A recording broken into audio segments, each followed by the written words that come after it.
What's up, guys? Welcome back to another review, and this time I'm going to be covering The Devil's Rejects, written and directed by Rob Zombie. This is a sequel to House of a Thousand Corpses, and 15 years later, The Devil's Rejects still stands as Rob Zombie's best movie. Everything I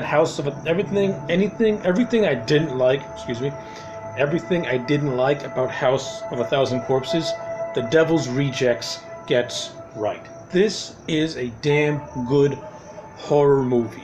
I've always preferred this movie over Corpses. I just think Reject has a much better story to it. It has better character development. Yes, there's a lot of characters, actually, some good character development in this movie. There's character relationships in this movie that, where they were set up in Corpses, you get to expand upon that in this movie. You know, we get to see relationships form. We get to see other good stuff in this movie as well. There's actually a decent plot to this movie as well, where the brother of John Wydell, Sheriff Wydell, he's on a quest, a mission to take down the Devil's Rejects, and in so doing so, he's got to cross over the line and be just like them to stop them. And it's just, this movie's chock full of good stuff. I'm going to do my best to keep this review as short as I possibly can, and just cover the basics. First off, the performances in this movie are outstanding. Sid Haig was hilarious as Captain Spaulding in the first movie. In this one, you get to see a different side of Captain Spaulding, a more dramatic side of Captain Spaulding, a more sadistic side of Captain Spaulding, and I love it. Good shit. You know, Sari Moon Zombie in this movie as Baby, I think she's so much better in this movie as Baby. Where she was annoying in the House of a Thousand Corpses, she's much better done. She's much better she's better acted in this movie as well. Bill Moseley as Otis. While I liked him in Corpses, he earns his merits in Rejects. Bill Moseley as Otis in The Devil's Rejects gave probably one of the best performances in a horror movie you'll ever see. And I totally agree when people say that he should have gotten an Oscar nod, or should have been looked at as for an Oscar nomination. The performance is that damn good. He was fucking vicious. He was sadistic. He was creepy. And he also had some of those brief moments of levity. You know, the relationship between him and Baby being rivals, having a sibling rivalry was good stuff. The rivalry he had with Spaulding as to who's leader of the group is good stuff too. And this movie also reveals that Baby is Captain Spaulding's daughter. You know, it's good stuff. I like all this stuff. I like it a lot. Nope, talking about, I mentioned Sheriff Wydell earlier. Sheriff Wydell, played by William Forsythe. He's probably the second best performance in this entire movie. I love William Forsythe as Wydell. I like seeing where he is at the beginning of the movie, and I like seeing his sanity slowly deteriorate as the film goes on. It's good shit, and Forsythe does it in a way that's believable and not campy or hammy. And I like the whole dynamic of him having to be having to cross the line and be just as sadistic as the people he's hunting down. It's good stuff. Good contrast, actually. Of course, and I like the whole thing of his brother's death weighing on him so heavily. It's like he has to do it for his brother. And there's this really good, creepy, intense scene where he sees his brother's ghost in a dream, and his brother's saying, "End the shit now. Do it." You know, it's good stuff. This movie proves that when Rob Zombie's on his A game, he can put out quality stuff. This movie's quality. The writing is actually really, really good. Really good writing and really good acting across the board. The cinematography in this movie by Phil Farmay is really damn good, actually. It has that gritty, grimy 70s look to it. Rob Zombie actually creates a tension-filled atmosphere. This is when Zombie actually tries to direct movies without just throwing bullshit imagery at you. The guy can actually make a good movie. Who would have thunk it? Probably the best tension-filled scene in this entire movie is the hotel scene with Banjo and Sullivan as they're being held hostage by the Devil's Rejects. It's good stuff, that entire scene. Watch it. I'm not going to spoil it. It's good shit. You also get Priscilla Barnes, who played Terry from Three's Company in this movie. She's involved in that scene. So yeah, always fun seeing Terry, because I'm a big Three's Company fan.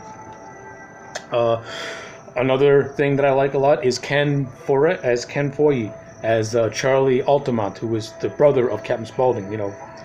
And their relationship and their bantering with one another is hilarious. I buy them as being very close friends. And Ken's best scene is the chicken fucker scene. I'm not going to mention it. I'm not going to tell you what that scene is.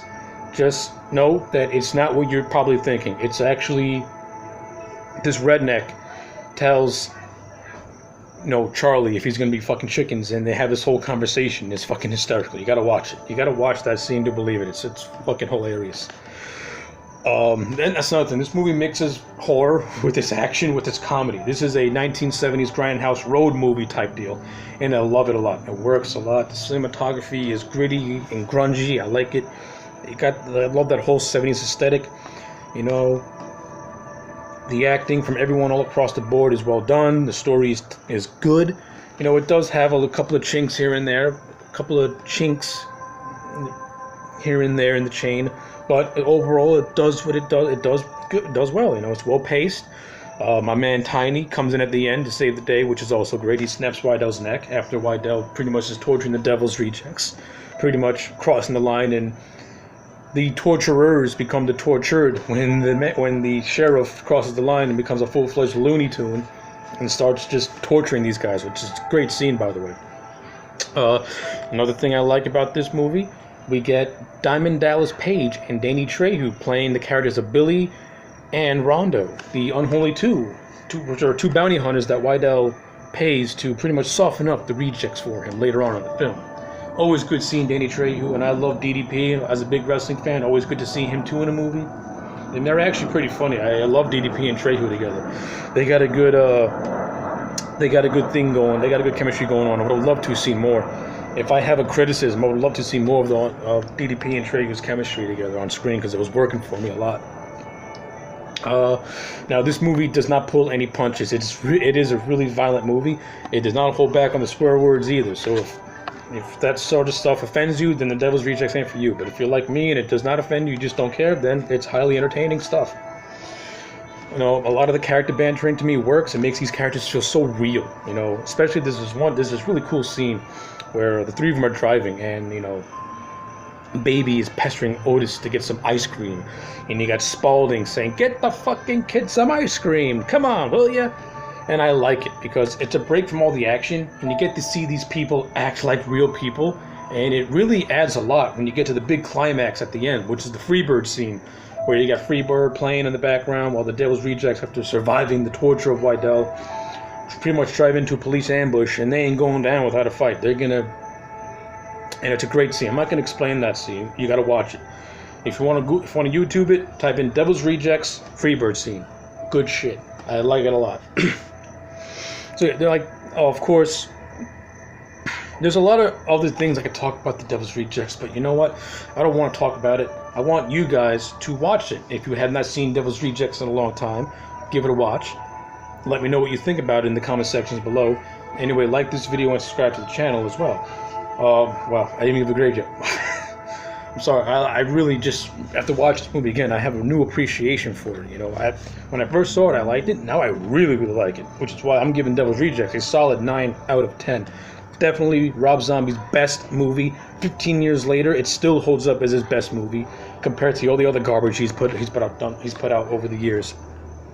It's tightly written, tightly paced, well acted. Everyone in this movie gives ace performances.